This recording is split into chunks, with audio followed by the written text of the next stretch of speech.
Have you ever heard a name that sounds like thunder? A name that echoes with the power of a people rising? Huey P. Newton. For many, his name is tied to the image of a leather-clad revolutionary holding a spear and a rifle, an icon of defiance. But that image, as powerful as it is, only scratches the surface of a man who was a profound thinker, a community organizer, and a true architect of Black dignity. Today, we're going beyond the posters and the headlines to understand the mind and the mission of Huey P. Newton, the man who taught a generation how to stand tall. Huey Percy Newton was born in Monroe, Louisiana in 1942, but his story truly begins in Oakland, California, where his family moved during the Great Migration. Oakland was a city of contrasts. It held the promise of opportunity, but for many Black families, it delivered the harsh reality of poverty, police brutality, and systemic neglect. Young Huey experienced this firsthand. He was a bright kid, but the school system failed him. He graduated from high school barely able to read. This wasn't because he lacked intelligence. It was because the system was designed to make him feel unintelligent. But Huey had something more powerful than a formal education, an insatiable curiosity and an unyielding spirit. He taught himself to read, devouring books on law, philosophy, and history. Plato's Republic was one of the first books he conquered, a testament to his determination. This journey from functional illiteracy to intellectual prowess was his first act of revolution, the revolution of the self. He was proving that the limitations placed on him by society were not his own. As a young man at Merritt College in Oakland, he met Bobby Seale. Together, they witnessed the daily injustices faced by their community. They saw police officers harass and brutalize Black citizens with impunity. They saw children go to school hungry. They saw families living in dilapidated housing. They didn't just see problems, they saw a system that was failing their people. They studied the law, not just to understand it, but to use it as a tool. They learned about citizens' rights, particularly the right to bear arms for self-defense, as permitted under California law at the time. This wasn't about aggression. It was about protection. It was about leveling the playing field in a dangerous game where their lives were constantly at risk. In October 1966, this intellectual and legal groundwork culminated in the creation of a legendary organization, the Black Panther Party for Self-Defense. Huey P. Newton was its Minister of Defense. The name itself was symbolic. A panther, as Huey explained, is a powerful animal that will not attack unless it is backed into a corner. But when it is, it will come out swinging to destroy whatever is aggressing upon it. This was the philosophy: self-defense, not unprovoked violence. The party's initial mission was to monitor police activity in Black communities, a practice they called patrolling the pigs. Armed with lawbooks, tape recorders, and legally carried firearms, they would follow police cars. When officers stopped a Black citizen, the Panthers would observe from a legal distance, informing the individual of their rights. This act alone was revolutionary. It challenged the unchecked authority of the police and gave Black people a sense of security and power they had never known.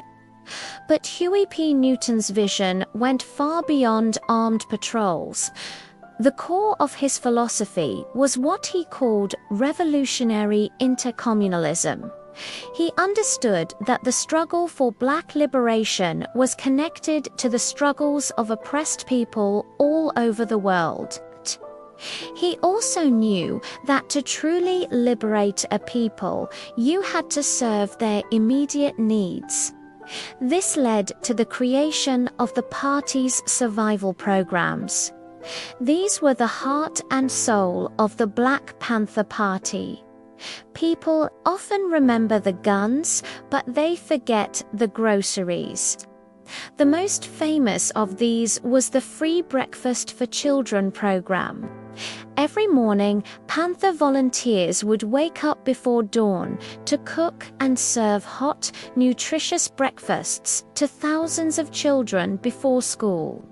Why? Because, as Huey said, you can't teach a child with an empty stomach.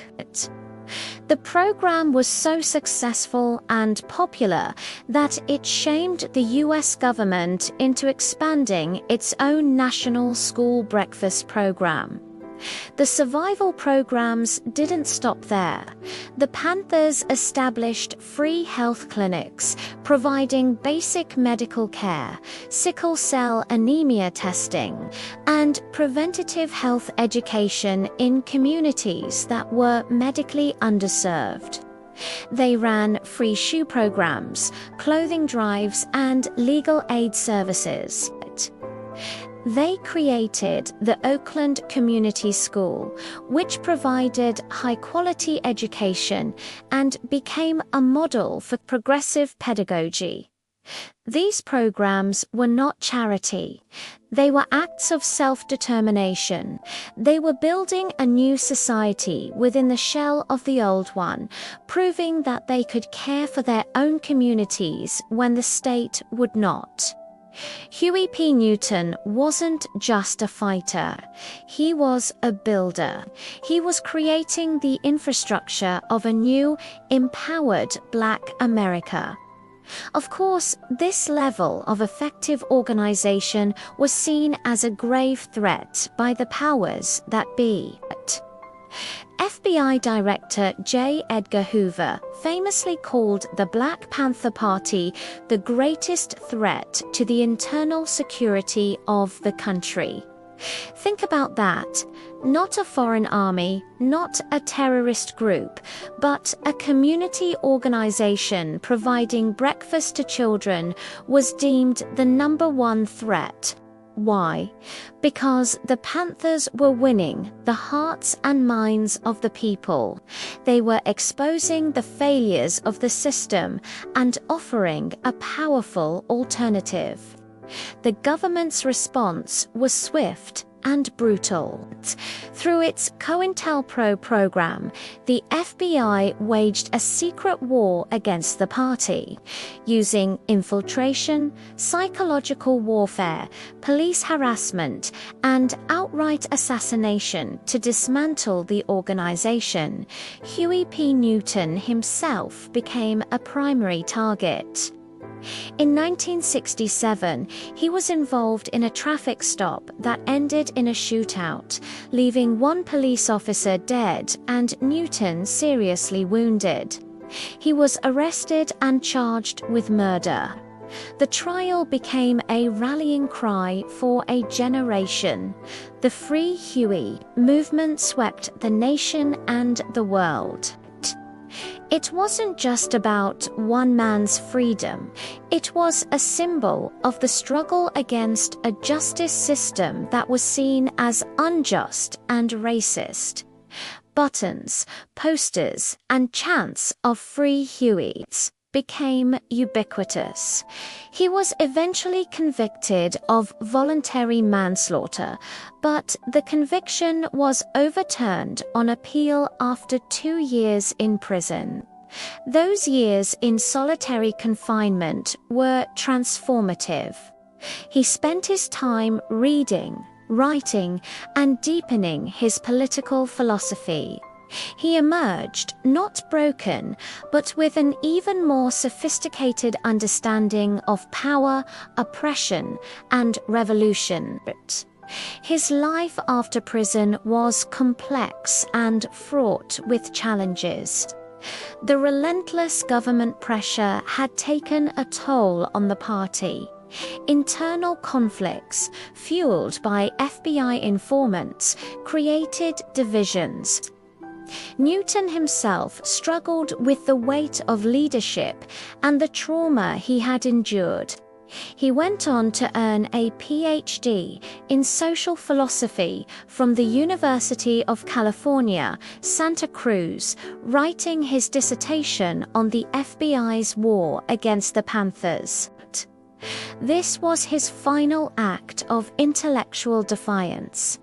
Using the Academy's own tools to meticulously document and analyze the very forces that sought to destroy him.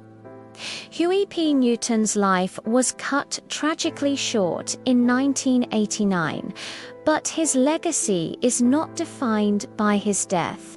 It is defined by his life's work. He was a complex figure, not a perfect saint, but a brilliant and courageous man who dared to imagine a different world. He taught that blackness was not something to be ashamed of, but a source of power, beauty, and grandeur. He taught that true power comes not from a gun, but from an educated mind, an organized community, and a commitment to serving the people, body and soul. His story is a powerful lesson in courage, discipline, and self-respect.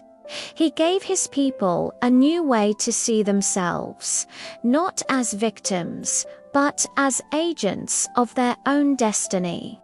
The programs he built, the ideas he championed, and the spirit of defiance he embodied continue to inspire new generations of activists and organizers around the world. Huey P. Newton did more than found a party. He helped a people stand tall, and his echo will resound for eternity. Thank you so much for joining us on this deep dive into the life of a true revolutionary. If you found this story as powerful as we do, please hit that like button and subscribe to our channel for more content that uncovers the hidden figures and forgotten histories that shaped our world. Don't forget to ring the notification bell so you never miss a video. We'd love to hear your thoughts in the comments below. Until next time, stay curious and stand tall.